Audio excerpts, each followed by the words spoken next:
You're going to use the same screws and same washers that you did before. And you would just screw those in by hand at first. And then use the Allen wrench as we come around here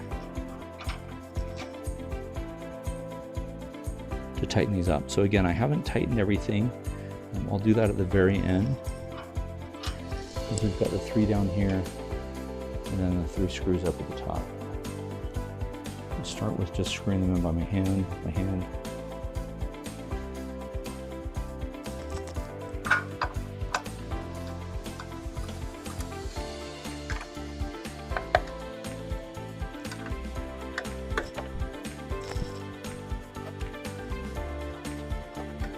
This is going to make our display stand